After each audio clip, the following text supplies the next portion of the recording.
지금 1974년 중동 사막에서 대한민국이 세계를 경악시킨 충격 사건이 벌어졌습니다. 석유 전쟁 한복판, 섭씨 50도 하루 16시간, 300일 무휴공사에 한국인 노동자들이 투입됐습니다. 당시 미국과 유럽은 비웃었습니다. 작은 나라가 전쟁터에서 돈 벌겠다는 자살행위라고 말입니다. 하지만 충격적인 사실은 일본 유럽 기업들이 줄줄이 도망친 그 현장에서 한국만 공정률 100%를 지켜냈다는 점입니다. 총 대신 헬멧을 쓰고 사막으로 보낸 이 선택 하나로 대한민국에는 수십억 달러 외화가 쏟아져 들어왔습니다. 왜 박정희 대통령은 국민을 전쟁터 사막으로 보냈고 그 무모한 결단은 어떻게 대한민국의 운명을 뒤집었을까요? 안녕하세요. 저는 이명수입니다. 1973년 1월 청와대 경제기획관으로 일한 지 2년째였어요. 40대 초반의 나이에 외화수지와 중동 건설 수주 계산을 총괄하는 자리였죠. 책상 위 숫자들은 익숙했지만 현장은 한 번도 가본 적 없었습니다. 외환 보유액 2억 달러. 이 숫자는 공장 하나 제대로 돌리기에도 부족한 수준이었어요. 집무실 문을 열고 들어서는 순간 긴장감이 목을 조였죠. 박정희 대통령의 책상 위에는 석유파동 이후 중동 건설붐에 관한 보고서가 놓여 있었습니다. 사우디, 쿠웨이트, 이라크. 전쟁과 오일머니로 들끓는 그곳에서 도로와 항만, 발전소가 필요하다는 내용이었어요. 각하 군 파병 요청이 들어왔습니다. 서류를 내밀며 말했습니다.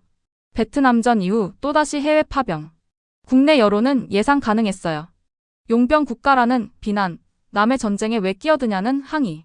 하지만 박정희 대통령은 창밖을 응시한 채 침묵했죠. 파병은 한다. 하지만 총을 들려보내지 말고 삽을 들려보내라.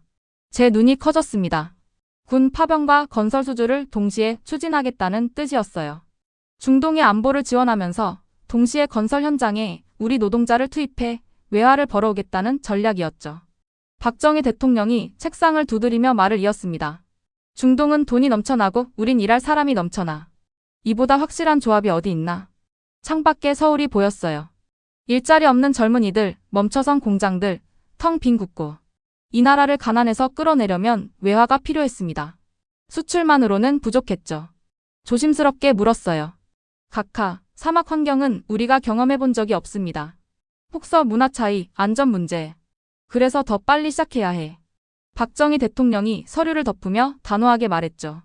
그의 표정에서 결연함이 느껴졌습니다. 욕은 자신이 먹겠다는 거예요. 비난도 책임도 모두 자기 몫으로. 하지만 결과는 이 나라가 가져가야 한다는 신념이었죠. 군인도 보내고 노동자도 보낸다. 안보와 건설 둘 다 우리 몫이야. 집무실 밖에서 보좌관들의 발소리가 들렸습니다. 곧 반대 의견들이 쏟아질 거예요. 하지만 박정희 대통령은 이미 마음을 정한 듯 했습니다. 중동 파병과 건설 수주 동시 추진, 그것이 대한민국 생존 전략의 시작이었어요. 회의실 문이 열리자 김도연 외교안보 고문이 들어왔어요. 50대 중반, 신중하고 보수적인 성향으로 알려진 인물이었죠. 박정희 대통령이 중동 파병과 건설 수주 동시 추진안을 발표하자마자 김도연 고문의 얼굴이 굳어졌습니다. 각하, 이건 너무 위험합니다. 김도연 고문이 서류를 책상에 내려놓으며 말했어요. 목소리에 긴장감이 묻어났죠. 저는 옆자리에서 그의 반응을 지켜봤습니다. 예상했던 반대였어요. 중동은 전쟁터입니다. 언제 어디서 테러가 터질지 모르는 곳이에요. 박정희 대통령은 묵묵히 듣고 있었죠. 김도연 고문이 말을 이었습니다. 우리 국민을 그런 곳에 보내는 건 무책임합니다. 사망자가 발생하면 누가 책임집니까? 회의실에 침묵이 흘렀어요. 김도연 고문의 말에는 일리가 있었습니다. 중동의 정세는 불안정했죠. 전쟁, 테러, 종교 갈등. 뉴스에서 매일 들려오는 소식들이었어요. 각하, 섭씨 50도가 넘는 사막에 국민을 보내는 건 무책임입니다. 김도연 고문이 목소리를 높였습니다. 저는 그의 손이 떨리는 걸 봤어요. 공포였죠. 인명피해에 대한 두려움이었습니다. 폭서병으로 쓰러지고 사고로 다치고 테러에 목숨을 잃으면 어쩌겠습니까? 박정희 대통령이 천천히 입을 열었어요. 그럼 여기서 굶어 죽는 건 책임질 수 있나? 김도연 고문이 말문이 막혔습니다. 박정희 대통령이 창밖을 가리키며 말을 이었죠. 저 거리에 일자리 없는 젊은이들이 얼마나 많은지 아나? 공장 돌릴 외화가 없어서 멈춰선 기계가 얼마나 되는지 아나? 회의실 공기가 무거워졌어요. 김도연 고문은 고개를 숙인 채 아무 말도 하지 못했습니다. 저 역시 숫자로만 알던 현실이 실감났죠. 위험하다고 안 가면 이 나라는 영원히 가난에서 못 벗어나. 박정희 대통령의 목소리에는 결연함이 담겨 있었어요. 김도영 고문이 한 번 더 시도했습니다. 하지만 각하 국경 문제도 있습니다. 우리 국민을 용병처럼 보내는 게 용병이 아니라 일꾼이야. 돈 벌러 가는 거지 총 들러 가는 게 아니야. 김도영 고문이 입을 다물었어요. 더 이상 할 말이 없다는 표정이었죠. 회의실에는 무거운 침묵만 남았습니다. 저는 두 사람 사이에서 숨소리조차 조심스러웠어요. 박정희 대통령이 자리에서 일어났습니다. 위험은 내가 감수한다. 책임도 내가 진다. 김도영 고문은 고개를 끄덕이지 않았어요. 하지만 반대도 하지 않았습니다. 그저 침묵했죠. 그 침묵이 무엇을 의미하는지 저는 알 수 없었어요. 다음 날 아침 비상경제회의가 소집됐어요. 박정희 대통령이 경제 관료들을 모두 불러 모았습니다. 저는 외환 보유액 자료를 준비하며 긴장했죠. 회의실 분위기는 어제보다 더 무거웠어요. 박정희 대통령이 책상 위에 서류 한 장을 내려놓았습니다. 외환 보유액 통계였어요. 숫자가 선명하게 보였죠. 2억 달러. 그것도 빠르게 줄어드는 중이었습니다. 이게 우리 현실이야. 회의실이 조용해졌어요. 박정희 대통령이 숫자를 하나씩 짚어가며 말했습니다. 공장 돌리려면 기계 수입해야 하고 기계 수입하려면 달러가 필요해. 그런데 달러가 없어. 재무부 장관이 고개를 숙였어요. 상공부 장관도 침묵했습니다. 모두가 알고 있는 사실이었죠. 하지만 해결책은 없었어요. 수출로 버나? 1년에 10억 달러도 안 돼. 그걸로 뭘 하겠나? 박정희 대통령의 목소리가 차가워졌습니다. 저는 자료를 넘기며 숫자를 다시 확인했어요. 1972년 수출액 16억 달러, 수입액 23억 달러. 적자였죠. 외화 없으면 공장도 나라 미래도 없다. 김도영 고문이 조심스럽게 입을 열었어요. 각하, 그렇다고 중동이 답입니까? 위험 부담이. 다른 데가 어디 있나? 박정희 대통령이 김도영 고문을 똑바로 쳐다봤습니다. 회의실에 긴장감이 돌았죠. 유럽? 미국? 거긴 우리 노동자 안 받아. 일본? 우리보다 앞서 있어서 경쟁이 안 돼. 박정희 대통령이 중동 건설 시장 보고서를 펼쳤어요. 사우디 주바일 산업항만 건설, 쿠웨이트 고속도로, 이라크 발전소. 수십억 달러 규모의 프로젝트들이었습니다. 돈 벌 곳은 중동뿐이야. 거기 아니면 답이 없어. 저는 보고서 숫자를 보며 계산했어요. 만약 주요 프로젝트 몇 개만 따내도 연간 5억 달러 이상 외화를 벌 수 있었습니다. 현재 외환 보유액의 2배가 넘는 금액이었죠. 김도영 고문이 다시 말했어요. 하지만 각하, 안전 문제는. 안전은 우리가 책임진다. 하지만 외화 없이는 아무것도 못해. 박정희 대통령이 창밖을 봤습니다. 서울 하늘이 흐렸어요. 저 공장들 다시 돌리려면, 젊은이들 일자리 만들려면, 이 나라 먹여 살리려면 달러가 필요해. 중동 가서 벌어오는 수밖에 없어. 회의실에 침묵이 흘렀습니다. 아무도 반박하지 못했어요. 숫자 앞에서는 감정도 두려움도 무력했죠. 박정희 대통령이 자리에서 일어났어요. 준비 시작해. 6개월 안에 첫 인력 보낸다. 저는 고개를 끄덕였습니다. 책상 위 숫자들이 다시 보였어요. 2억 달러. 0에 가까운 외환 보유액. 중동행은 선택이 아니라 생존이었습니다. 1974년 여름, 사우디 주바일 건설 현장이었어요. 저는 현장 점검차 처음으로 중동에 왔습니다. 공항에 내리자마자 열기가 온몸을 덮쳤죠. 섭씨 48도. 숨쉬기조차 힘들었어요. 현장으로 가는 차 안에서 한국인 노동자들을 봤습니다.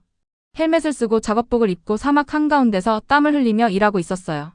오전 6시부터 밤 10시까지. 하루 16시간 노동이었죠. 물 좀 주십시오. 한 노동자가 비틀거리며 다가왔어요. 얼굴이 새빨갛게 달아올라 있었습니다. 혹서병 증상이었죠. 현장 책임자가 급히 물통을 건넸어요. 여기선 이게 일상입니다. 현장 책임자 박철수 씨가 말했습니다. 50대 초반, 얼굴은 사막 햇빛에 새까맣게 탔어요. 그의 손에는 굳은 살이 박혀 있었죠. 하루 16시간씩 연속 300일 일합니다. 쉬는 날이 거의 없어요. 저는 충격을 받았어요. 책상에서 보던 숫자와 현장은 달랐습니다. 섭씨 50도가 넘는 사막, 끝없는 모래바람, 물 한 모금이 귀한 곳이었죠. 사고도 많습니까? 어제도 한 명 다쳤습니다. 중장비에 발이 깔렸어요. 박철수 씨가 고개를 돌렸어요. 의무실 쪽이었습니다. 저는 그곳으로 걸어갔죠. 붕대를 감은 노동자가 누워 있었어요. 괜찮습니까? 괜찮습니다. 내일 다시 나갈 겁니다. 그의 목소리는 담담했어요. 포기한 게 아니었습니다. 각오였죠. 저는 가슴이 먹먹해졌어요. 현장으로 돌아왔습니다. 아라빈 감독관이 한국 노동자들에게 소리를 지르고 있었어요. 알아듣지 못하는 말이었지만 욕설인 건 분명했죠. 차별이었습니다. 유럽 노동자들은 저렇게 안 당합니다. 박철수 씨가 쓴웃음을 지었어요. 우린 싸니까요. 싸고 잘 참으니까 쓰는 겁니다. 저는 아무 말도 할 수 없었어요. 분노와 좌절이 동시에 밀려왔죠. 이게 맞는 건가? 이렇게까지 해야 하는 건가? 해가 중천에 떴습니다. 기온이 더 올라갔어요. 한 노동자가 쓰러졌습니다. 동료들이 급히 그늘로 옮겼죠. 물을 먹이고 얼굴에 물수건을 얹었어요. 오늘 무너지면 내일은 나라가 무너진다. 박철수 씨가 중얼거렸습니다. 저는 그 말을 듣는 순간 깨달았어요. 이들은 돈만 벌러 온 게 아니었습니다. 나라를 살리러 온 거였죠. 저녁이 되어서야 작업이 멈췄어요. 노동자들이 숙소로 돌아가는 모습을 봤습니다.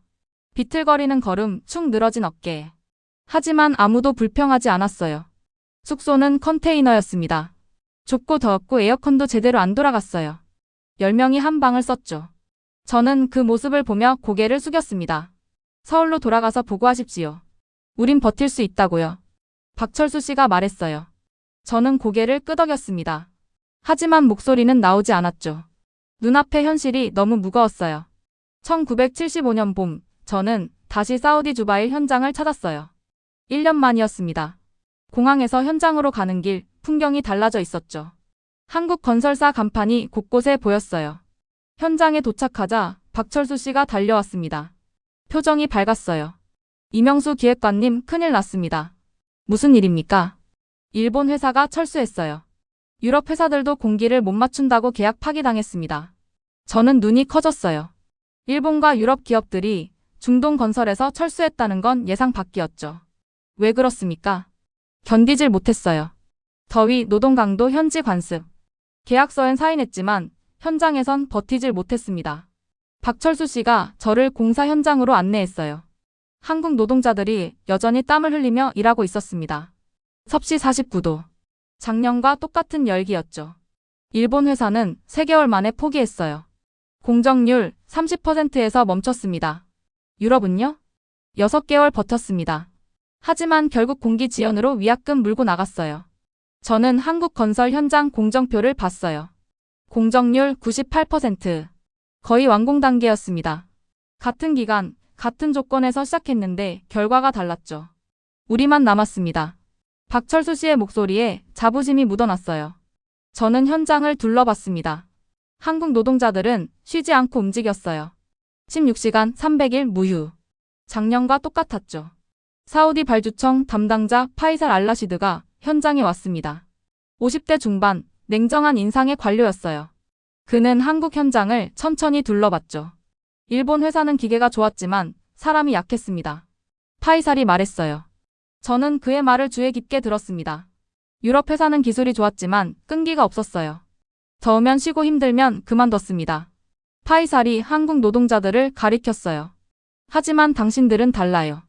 쓰러져도 일어나고 다쳐도 돌아옵니다. 저는 가슴이 뭉클했어요.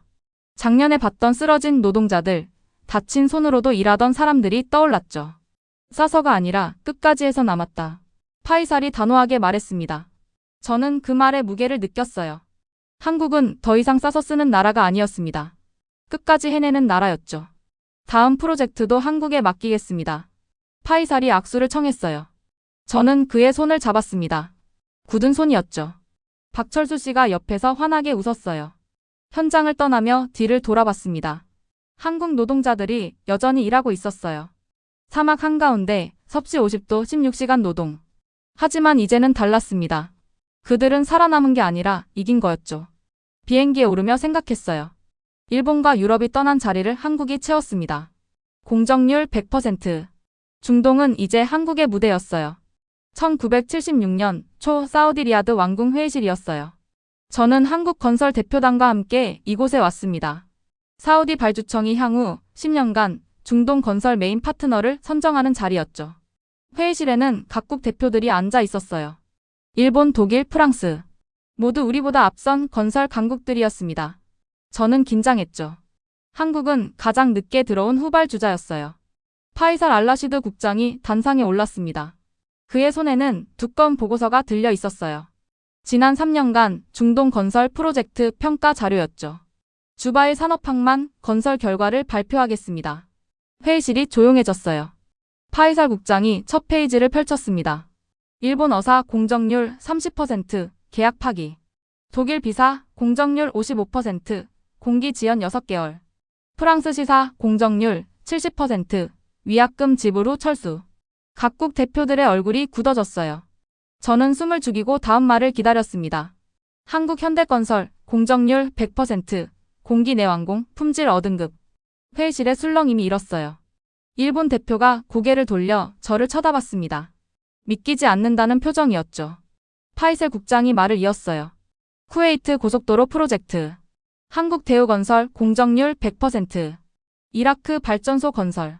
한국 삼성물산 공정률 98%. 조기 완공. 독일 대표가 서류를 내려놓았어요. 프랑스 대표는 팔짱을 껐습니다. 저는 가슴이 두근거렸죠. 지난 3년간 중동에서 계약을 완수한 나라는 단 하나입니다. 파이살 국장이 우리 쪽을 봤어요. 대한민국입니다. 회의실에 침묵이 흘렀어요. 저는 옆에 앉은 박철수 씨를 봤습니다. 그의 눈에 눈물이 맺혔죠. 사막에서 16시간씩 일하던 노동자들의 얼굴이 떠올랐어요. 파이살 국장이 다음 장을 넘겼습니다. 향후 10년간 사우디 주요 건설 프로젝트 메인 파트너로 대한민국을 선정합니다. 박수 소리가 터졌어요.